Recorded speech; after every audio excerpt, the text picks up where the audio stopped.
Welcome to the Geneva show, or to be more precise, the night before the Geneva Motor Show, hence the blue shirt rather than the pink one. And we're on the Aston Martin Lagonda stand. And for once, it's the second part of that name, the Lagonda, that is the important, because this is the Lagonda Vision Concept. And it is absolutely extraordinary. It's exactly what you want a concept to be. We'll start in the interior, because I'm in the interior. It's a fully vegan interior. So all these materials in here, we've got cashmere and wool and silk and blends thereof, and we've got some carbon fibre in here as well. It's an extraordinary look, very comfortable.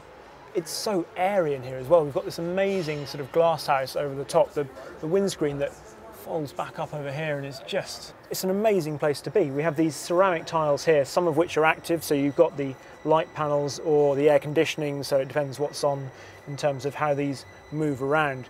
We've got the little lights for the gesture controls, which also are here or voice activated as well. It looks a bit like an ashtray. The interior has been designed with the help of David Linley, and then Henry Poole, who's done the interior with the materials, who's a suit maker. He also makes a lot of the military clothing, which is hence you've got the epaulettes up here, so they are genuine, I suppose. Lagonda is going to be a zero emissions brand, so this is obviously electric, and they've made the most of that, so they've made the most of the interior space. This car overall it's the same length as a Rolls Royce Ghost, but they say it has the interior space of a Phantom Stretch, and it feels like that, but more, because of the way that steering wheel up there can fold away completely, because obviously we have autonomy coming, and that means you can swivel that driver's seat round, and it can be just like your living room. They're saying, of course, because it's zero emissions, it's electric, it's going to have a range of 400 miles, they're saying that's a realistic range, so that's really impressive. It makes it totally usable. But when you're travelling along the motorway, full autonomous mode, it will be whisper quiet in here. So not just because of the electrics, but they're going to be completely insulated in here. And then they can change the ambience with clever speakers and that sort of thing. It should be incredibly relaxing indeed.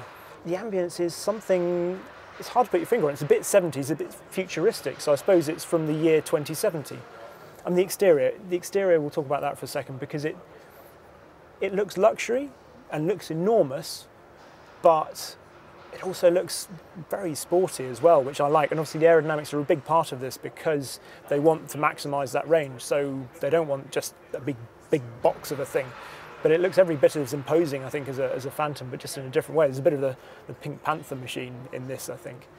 That's why I was saying Lagonda brand, it's obviously being relaunched. We're expecting to see the first car in 2021, that's when they're promising it, and the second Lagonda 2, in 2023. Which order they'll come in, we don't know, but we expect one to be some sort of big luxury thing like this, and one probably some sort of SUV. But it's very exciting, and I can't wait to see more from Lagonda.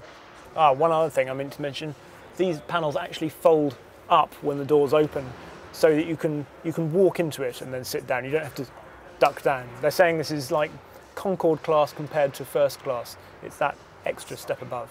It is an extraordinary thing. Let us know what you think in the comments below, and remember to subscribe to the channel and click on notifications and all that sort of malarkey, so that you don't miss out on all our other videos from Geneva.